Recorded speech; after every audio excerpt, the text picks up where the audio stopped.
So really excited about adding another pass rusher to the organization. Great kid. We spent a lot of time with him. Have been in constant communication with him. I know you guys asked last time about the foot. We feel good about the foot where he is. He's been running, been working out. So we're not really concerned with that at this point. But again, we're just excited to add a really good football player to the organization, and is really going to help our defense moving forward. You guys took a lot of time on the clock. How much were you contemplating, taking phone calls, contemplating other things at that spot? Yeah, we were high-fiving and hugging, and that's what that was, yeah. And then we got him on the phone, and, yeah, so we took about 5 minutes there, and, we were just talking and hanging out, enjoying the moment, really.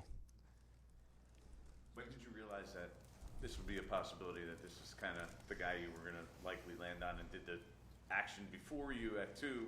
Like, when did you hear about that, and did it kind of change anything for you guys? Yeah, it seemed like it, just in terms of the order of the draft, it shifted probably around that Colorado Pro Day. That's really when Travis going number 2 really started to catch steam, because a lot of time before that, it felt like Abdul was going to be the pick at 2. So as we went through our process with all the players that were in the mix, and again, we went through a thorough process, through the entire draft, and we had a pretty good sense probably on Wednesday that this was going to happen. We had caught wind of the Jacksonville-Cleveland thing, so we've known that was probably going to happen for a couple days here. So we just didn't know, which way Jacksonville was going to go. Dave's. Yeah. For an offensive guy, it looks like you have a pretty big smile on your face. Talk about everything you love about Abdul.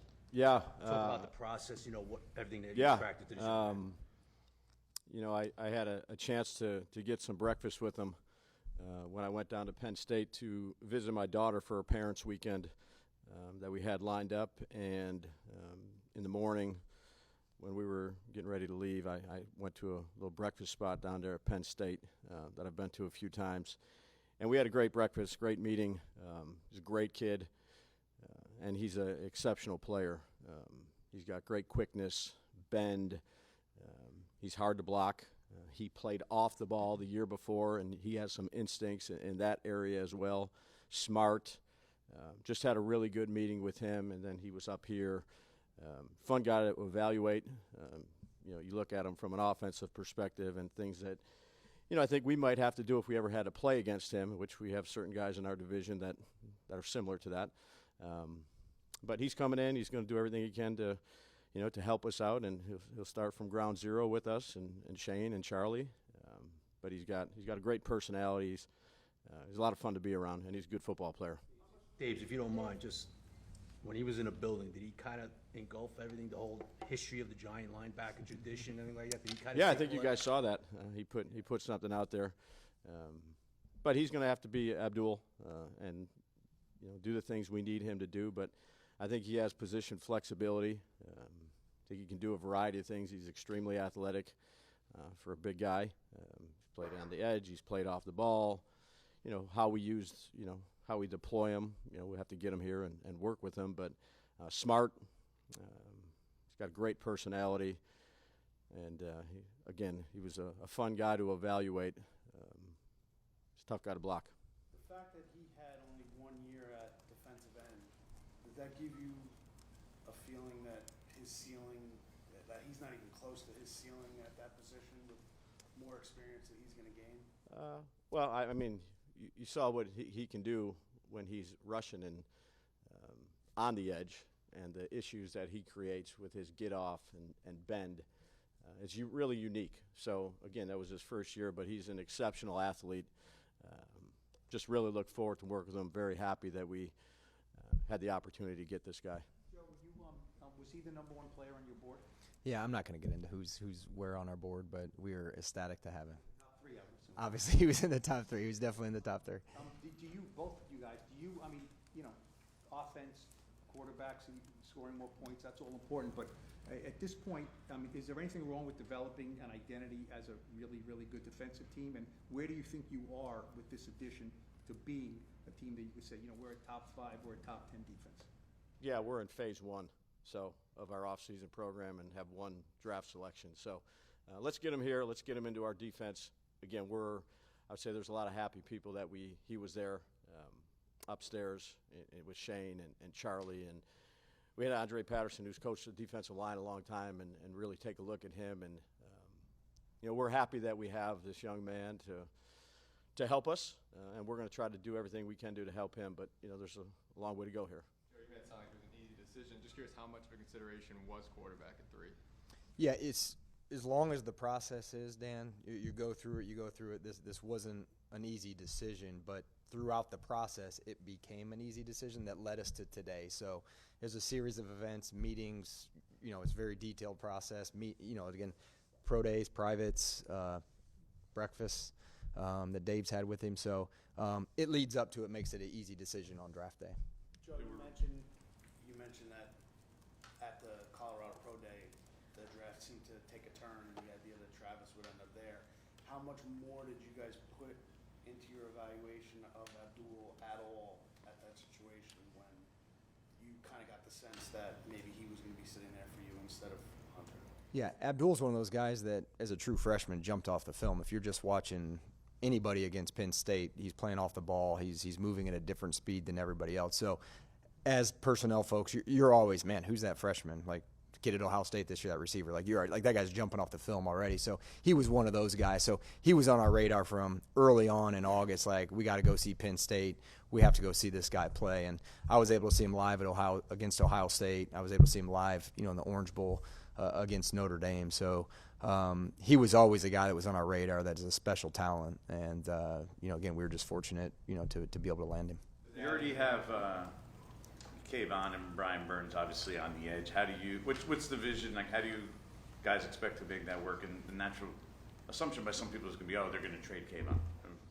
What do you say to that? Yeah, I mean, we're going to exercise his 5th-year option. We've already told him that. That was earlier this week. So, I know that stuff's out there, but again, you can just throw anything at the wall right now and people go with it. So, Kayvon's going to be here. We're excited to have him. I mean, you can't have enough pass rushers. So, between those guys coming off the edge, Dex in the middle, Nacho, Roy Roberts Harris, I'm excited about the D-line. We added Ledbetter, so Chauncey Golston. Like, there's some, we're turning the corner where there's some depth at some of these positions, and that'll really help us. So I'm excited about the group.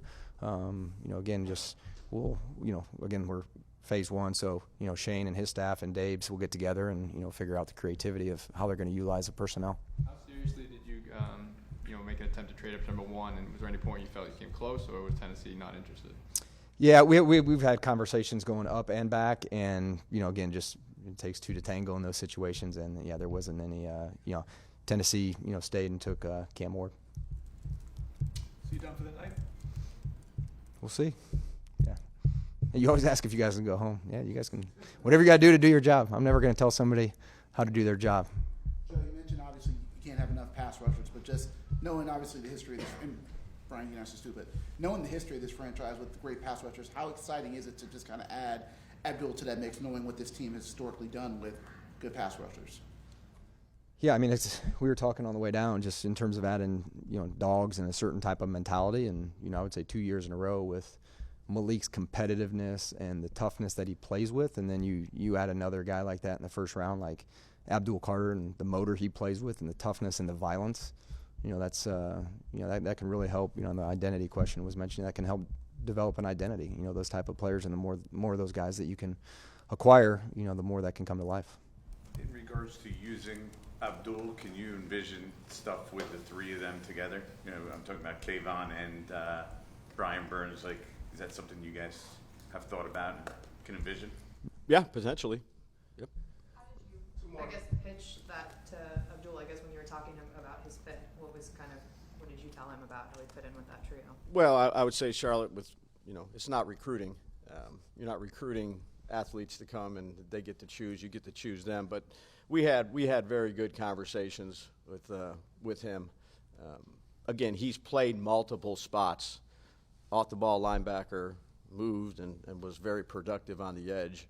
And he's a very intelligent player. So, again, once we get him here and he gets ingrained in our system and gets to be around all the guys, there's a long time here before we actually get going here. But, we're excited to have him. What type of conversations you've already had about moving up from 34, and is that where you plan to go and make a lot of phone calls about that now? This is an interesting draft, so I'm actually excited to go see who's been taken so far because I have no idea. It's going to be interesting. So, yeah, we'll see how the night goes. We'll see. Obviously, we're not far from the back end of the the first round, so we we have 5 or 6 players that when we talk about, hey, if they're there, we could talk about it, or we're sitting in a good position tomorrow.